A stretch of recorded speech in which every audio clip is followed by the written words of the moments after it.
Et voilà un petit paint pour Arduino. Ici, voilà, j'ai mon écran. Je vais choisir une couleur de fond. Donc pour ça, je lui dis que c'est la couleur du fond que je vais choisir. Je choisis le bleu ciel. Pour le fond, je vais choisir du rouge par exemple pour pouvoir dessiner. J'efface l'écran, donc il se remplit évidemment de bleu. En rouge, je vais dessiner par exemple un cercle. Donc les cercles sont définis par le diamètre. Je le remplis en rouge. Je vais mettre du texte. Hein. Tiens, ici, pour mettre du texte, je tape ici. Je dis où je vais mettre le texte. On va le mettre ici pour l'instant. Apparaît ici le texte. Le texte est en surimpression parce que je ne peux pas ouvrir une fenêtre. Je ne peux pas stocker les informations. Donc, il est juste en surimpression. Il s'effacera après. Je vais écrire bonjour. B-O-N-J-O-U.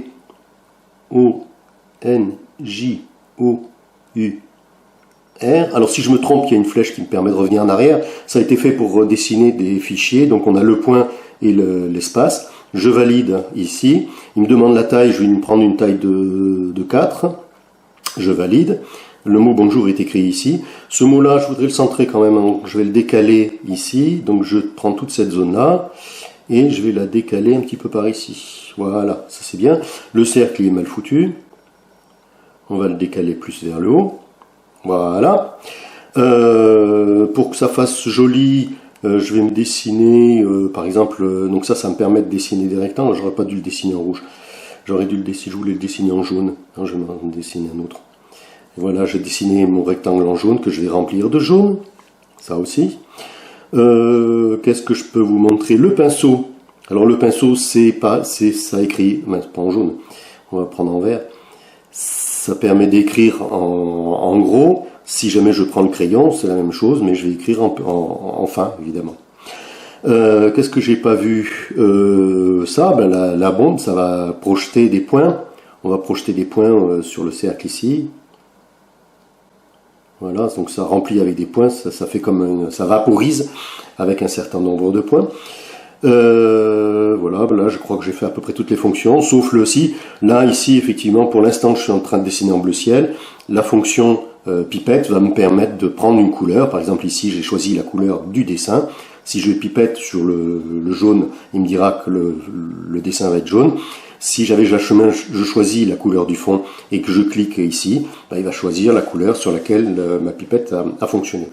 Ce message-là me plaît, je vais le sauvegarder, donc j'appuie sur le bouton de sauvegarde. À nouveau, l'écran arrive ici. Alors évidemment, comme l'écran est en surimpression, le mot bonjour ne va pas m'arranger.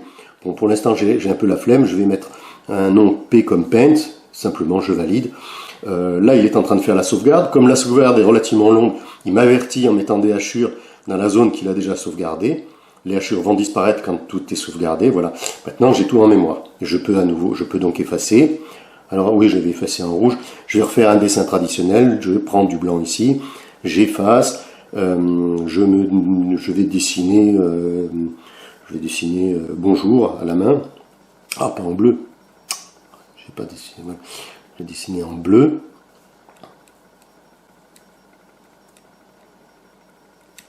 Voilà. Et pour montrer que tout à l'heure on a bien sauvegardé un fichier, je peux rappeler le fichier de tout à l'heure. De mémoire, il s'appelait P. Je valide. Alors j'aurais dû l'appeler P.bmp ou puisque c'est un bitmap, mais je peux l'appeler comme je veux. Et donc j'ai toutes les fonctionnalités qui sont importantes qu'on va retrouver là-dessus. Voilà, je vous remercie de votre attention. Au revoir.